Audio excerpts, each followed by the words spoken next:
जोगी जपी तपी सन्यासी आए हैं सब घट घटवासी। जोगी जपी तपी सन्यासी आए हैं घट घट देवासी। कैलासी अविनाशी के साथी आए हैं सब भक्त सन्यासी।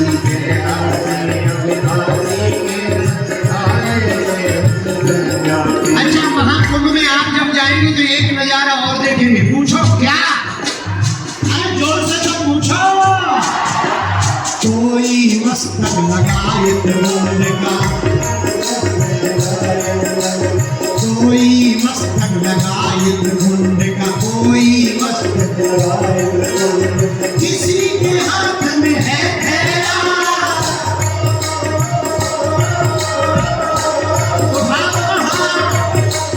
कोई मस्तक लगाए त्रिभुवन का, किसी हाथ में है थैला। प्रयागराज का है मेला, प्रयागराज का है मेला, प्रयागराज का है मेला, प्रयागराज का है मेला। और भैया सुना, 144 साल बाद जब 22वीं शताब्दी में ये महाकुंभ आएगा तब लोग तुम्हें जरूर याद करेंगे। अभी से सुन लो, इस दौर हाथ उठाओ, गाओ। ओ कुंभ है, कुंभ है, कुंभ है, कुंभ है,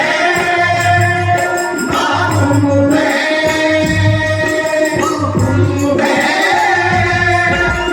कुंभ है।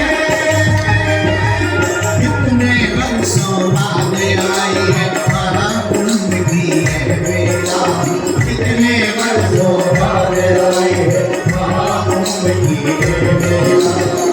प्रयागराज का है बेला, प्रयागराज का है बेला, प्रयागराज का है बेला, प्रयागराज का है बेला।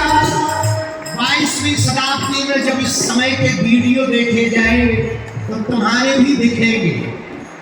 हाँ, तुम्हारे बच्चे दादा परदादा तुम बन जाओगे परदादा, तो तुम्हारे नाती पोता कहेंगे 21वीं सदी में 2025 में जो महाकुंभ लगा था उसमें हमारे परदादा और परदादी डुबकी लगाने गई थी। और भैया ये तो आने वाली पीढ़ी है। अभी तुम्हारे पूर्वज ऊपर बैठे बैठे कह रहे हैं धन्य है हमारे वंश में ऐसे बालक हुए हैं जो महाकुंभ में डुबकी लगा रहे हैं। तो हम सब परमात्मा निकेतन में बैठे हुए गाँव दोनों हाथ उठा कर वो कुंभ में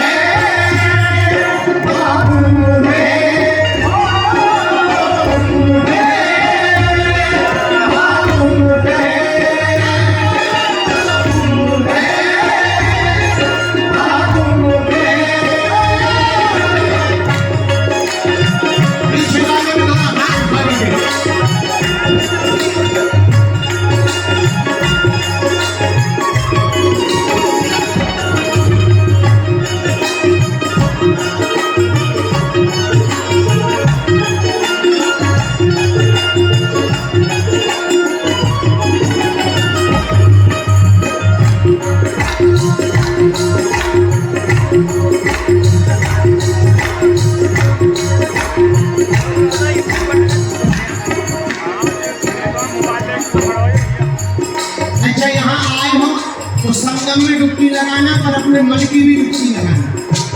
यहाँ आए हो परिस्थिति बदले या ना बदले पर अपनी मना स्थिति बदल करके जाना।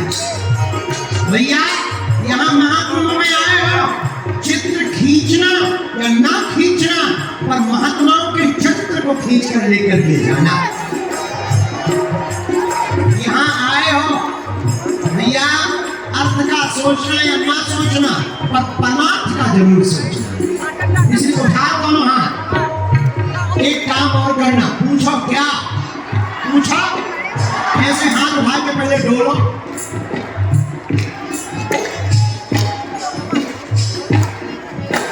ताली बजाते हो।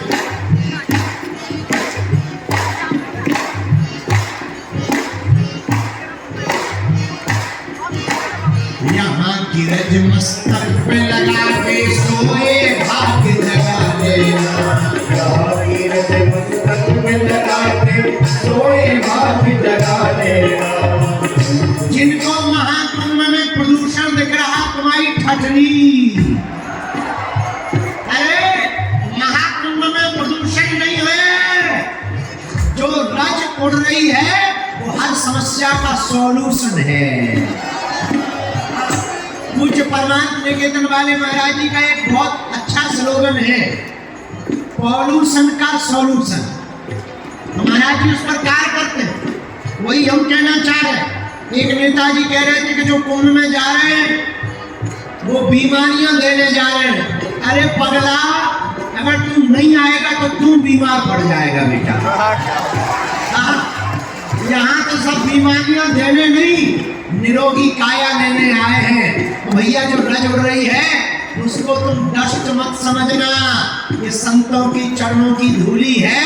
ना जाने यहाँ सन्यासी बाबा किस गली से गुजर गए हों और उनकी उड़ती हुई धूल हमारे तन पर लग जाए। भैया धूल उड़ावत गज फिरत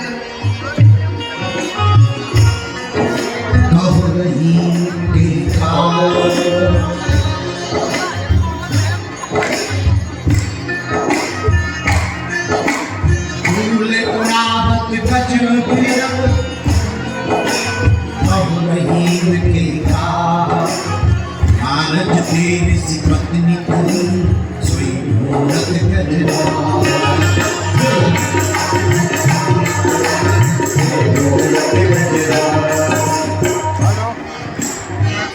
पीछे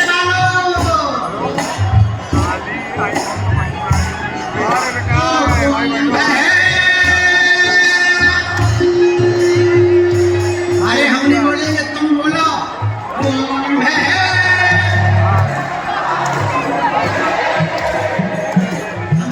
कुंभ है, तुम कहना महाकुंभ है। कुंभ है,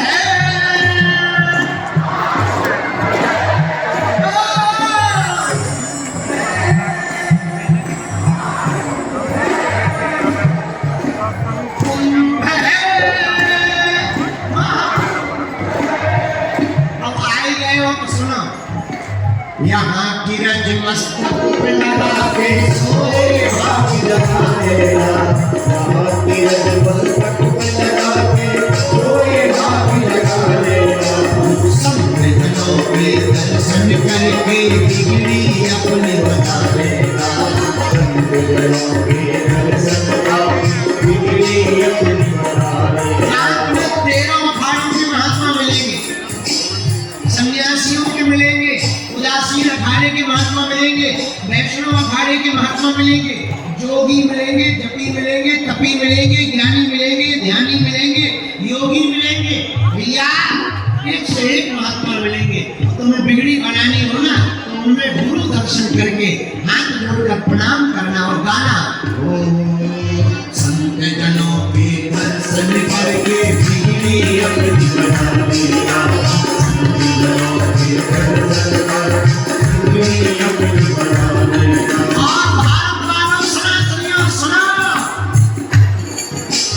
इस अवसर को गवाना देना, इस अवसर को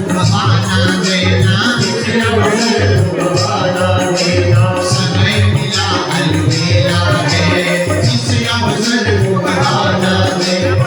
समय मिला अलबेला है, प्यारे राज का मेला है, प्यारे राज का मेला है, प्यारे राज का मेला है, प्यारे राज का मेला है।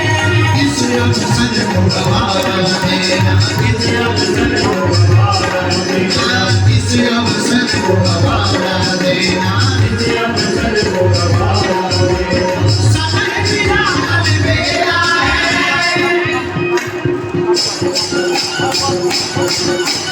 राज राज का मेला है, राज राज का मेला है, राज राज का मेला है, राज राज का मेला है, राज राज का मेला है, राज राज का कितने बरसों बाद आई है, कितने बरसों बाद महाकुंभ की खेला है, कितने बरसों बाद आई है, महाकुंभ की खेला है। संगम बगल में है तो हम लोग भैया दो जगह डुबकी लगा रहे, वहां भी डुबकी लगा ली, अब कथा में भी डुबकी लगा, तो उठाओ तो नहा और गाओ प्रयागराज का मेला है, प्रयागराज का मेला है, प्रयागराज का मेला है, प्रयागराज का मेला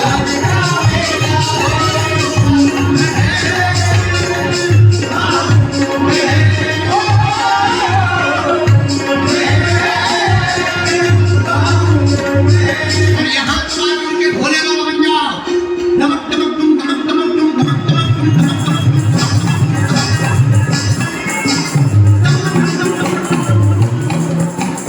धमक धमक तुम, धमक धमक तुम, धमक धमक तुम, डमरू बाजे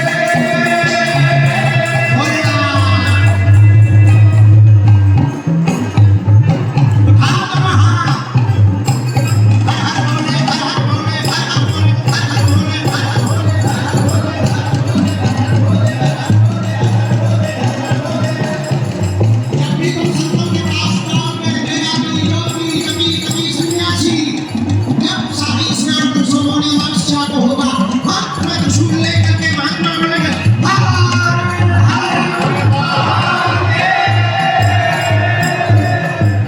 धमक धमक तुम, धमक धमक तुम, धमक धमक तुम,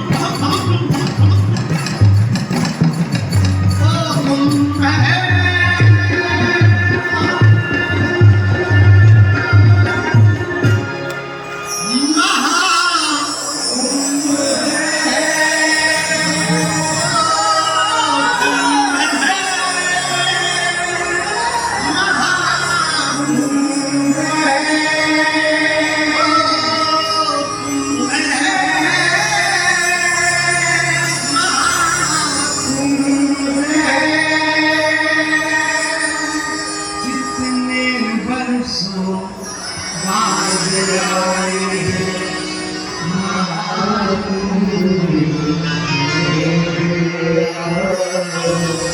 कितने बरसों बाद आई है, महाकुंभ की खेला। 140 वर्षों बाद प्रयागराज का मेला, प्रयागराज का मेला। परमात्म के तन में है मेला, प्रयागराज का है मेला। कुंभ है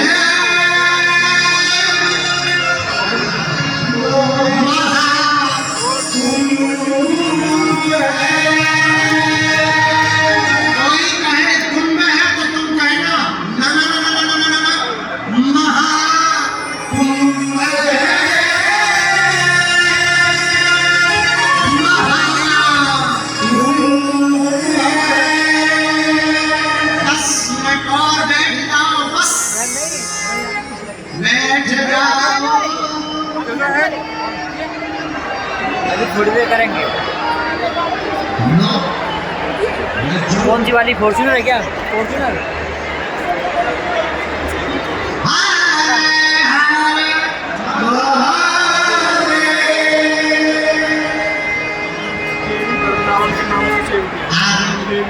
प्रथम दिवस में हम सब ने हनुमान जी के अवतार की चर्चा की कि हनुमान जी के अवतार के कारण को दिए 6 कारणों पर हम सब ने चर्चा की।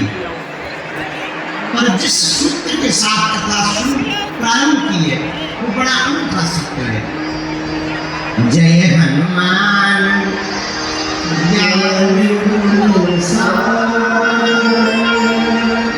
जय कपीस तिहुँ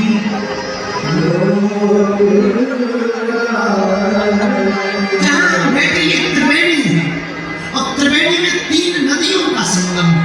और हमारे हनुमान जी भी तीनों लोकों के पूजा तीनों लोकों में पहुंचने की क्षमता है। हमारे हनुमान जी भी त्रिकालज्ञ हैं। हमारे हनुमान जी भी केवल तीनों लोकों में पहुंचते नहीं, त्रिकालज्ञ नहीं। एक बात और है हमारे हनुमान जी में, बोले क्या? बोले हनुमान जी अपने त्रिताप निवारक, त्रिताप निवारक धन्य है हनुमान जी। इसलिए राम जी के प्रकट होने के पूर्व में हनुमान जी की चर्चा जरूरी है। एक बात है, भगवान पर जब भी संकट आता है तो हनुमान जी को पुकारते हैं। तो कितना अनूठा संयोग है, हम लोगों पर संकट आता है तो हम भगवान को पुकारते हैं, तो भगवान का संकट आता है तो वो हनुमान को पुकारते हैं। और कितनी अनूठी बात, इस महासंगम में हम हनुमान जी के पावन निर्मल चित्त को सो रहे हैं। कल जब हम दूसरे दिन की कथा गाएंगे, वो भी लगभग 1:30 बजे से 2 बजे से ही शुरू होगी कल की कथा में। तो कल की कथा में हम आपको बताएंगे कि हनुमान जी के बाल्यकाल का जीवन कैसा है। पर एक बात और हम बोले, आज हमने प्रारंभ में आपसे बोला कि प्रयाग जो भी आए हैं यहां से कुछ बदल करके जाना। एक बात और, हमें दुनिया को बदलने का ठेका नहीं लेना, हमें सबसे पहले खुद को बदलने का ठेका लेना। आप बदलोगे तो दुनिया बदलेगी, आप जागोगे तो दुनिया जागेगी। और याद रखना, तुम जागे तुम बदले तो तुमसे जुड़े हुए लोग भी बदल जाए। तुम्हारा घर बदलेगा, फिर समाज बदलेगा, परिवार बदलेगा, फिर जिला बदलेगा, फिर प्रदेश बदलेगा, फिर देश बदलेगा। इसलिए मेरे पागल, हम बात कर रहे हैं कि हमें हिंदू राष्ट्र बनाना है और उसका हमने सूत्र निकाल रखा है। हिंदू राष्ट्र बनाने के पहले हमें खुद को कट्टर हिंदू बनना पड़ेगा। मेरे प्रियजनों, आपने सुना होगा, आपने देखा होगा, ईंट बनते हुए किस किस ने देखी है? ईंट टीवी मोबाइल पर देखी होगी, डायरेक्ट नहीं देखी होगी। सुनो, ईंट कैसे बनती है? मिट्टी से। जब बहुत मिट्टी के कण इकट्ठे होते हैं तब एक ईंट बनती है, और जब बहुत ईंटों को इकट्ठा किया जाता है वो दीवार बनती है। लेकिन जब बहुत दीवारों को इकट्ठा किया जाता है तो मकान बनता है, बहुत मकानों को इकट्ठा किया जाता है तब एक कॉलोनी बनती है, और बहुत कॉलोनियों को इकट्ठा किया जाता है तब एक गांव या नगर बनता है, और बहुत नगरों को इकट्ठा किया जाता है तब महानगर बनता है, महानगरों को इकट्ठा किया जाता है तब प्रदेश बनता है, और प्रदेशों को इकट्ठा किया जाता है तब देश बनता है। उसी प्रकार हम अलग से स्वयं पहले बदलेंगे तब समाज बदलेगा। हम कट्टर हिंदू बनेंगे तो समाज कट्टर हिंदू बनेगा। और दूसरी बात, ये बात थोड़ा दूसरे तरीके की हम आपको समझाना चाह रहे हैं। तो महाकुंभ में आप आए, संगम में डुबकी लगा रहे, स्वागत है, लेकिन आप यहाँ से बदल के जाएंगे तो भरोसा है आपका घर बदलेगा, घर बदलेगा तो परिवार बदलेगा, परिवार बदलेगा तो समाज बदलेगा, समाज बदलेगा तो प्रदेश बदलेगा, जिला बदलेगा तो प्रदेश बदलेगा, और प्रदेश बदलेगा तो देश बदलेगा। और हमें देश को, दुनिया को बदलने के पहले खुद को बदलना पड़ेगा। महाकुंभ की डुबकी में एक बात का ध्यान रखना है, हमें ये नहीं देखना है कि अव्यवस्था क्या है, हमें ये देखना है आस्था हमारी क्या है।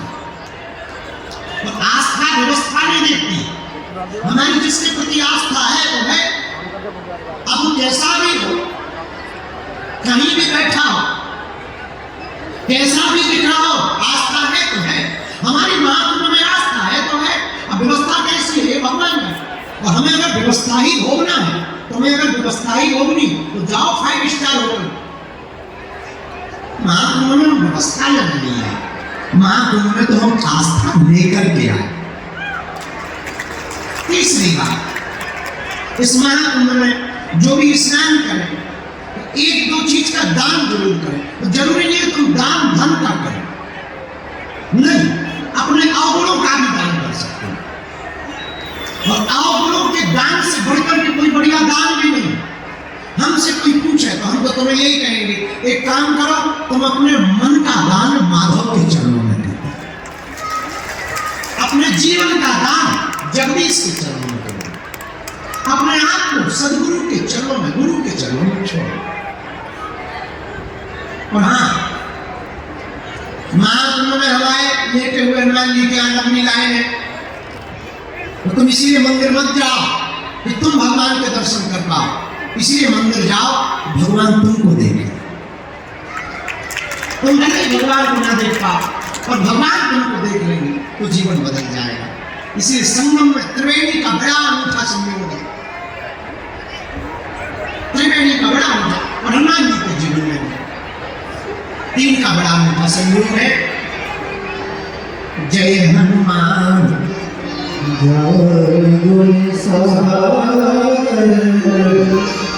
जय कपीस लोग उजागर, जय कपीस लोग उजागर। आप कहेंगे कि आपने संगम में हनुमान जी का चरित्र ही क्यों चुना? एक बात, भगवान के पास या गुरु के पास आदमी तीन कारणों से जाता है। कितने कारणों से जाता है? जोर से बोलो। तीन। पहला, या तो भगवान या गुरु के पास जाता है तो अभाव से जाता है, कुछ नहीं, हमें ऐसा मिल जाए, हम बहुत परेशान हैं, बहुत अभाव में जी रहे हैं, कुछ मिल जाए। तो पहला कारण, अगर कोई गुरु के पास या भगवान के पास जाता है तो या तो वो अभाव में जाता है या प्रभाव में जाता है। दूसरा कारण, वो प्रभाव में जाता है कि भगवान ने हम नहीं जाएंगे, शायद नाराज ना हो जाए, शायद हमारे ऊपर दंड ना पड़वा दे या परेशान न कर दे। या तो व्यक्ति अभाव में जाता है या प्रभाव में जाता है। और तीसरा कारण, कुछ ऐसे भक्त होते हैं जो भगवान के पास या गुरु के पास न अभाव में जाते हैं न प्रभाव में जाते हैं, वो भाव में जाते हैं। लेकिन हमें चौथी बात समझ आ गई, जिस कारण से हमने हनुमान जी के चरित्र को भी चुना। हनुमान जी भगवान के पास ना तो अभाव में गए, न प्रभाव में गए, न भाव में गए, हनुमान जी को स्वभाव में गए। तो स्वभाव में जाने का परिणाम ये हुआ, चारों युग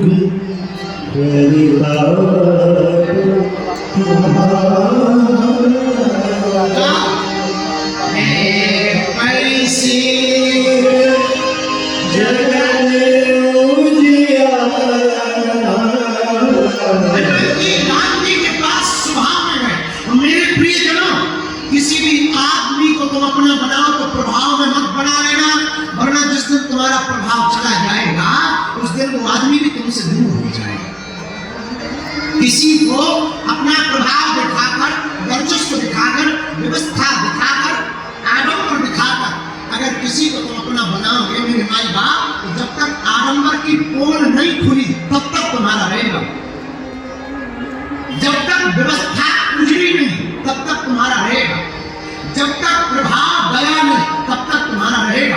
व्यवस्था उजड़ी, आडंबर की पोल खुली, भैया प्रभाव गया तो वो आदमी चला जाएगा।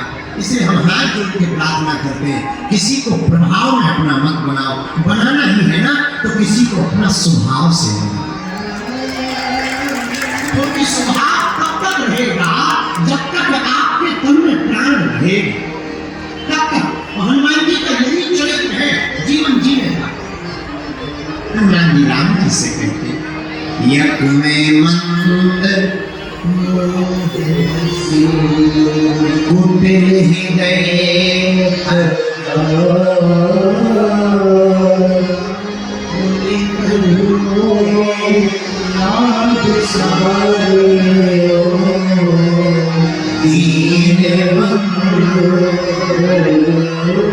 भगवान, हे प्रभु सब भूल जाए पर आप हमें विसार न करें।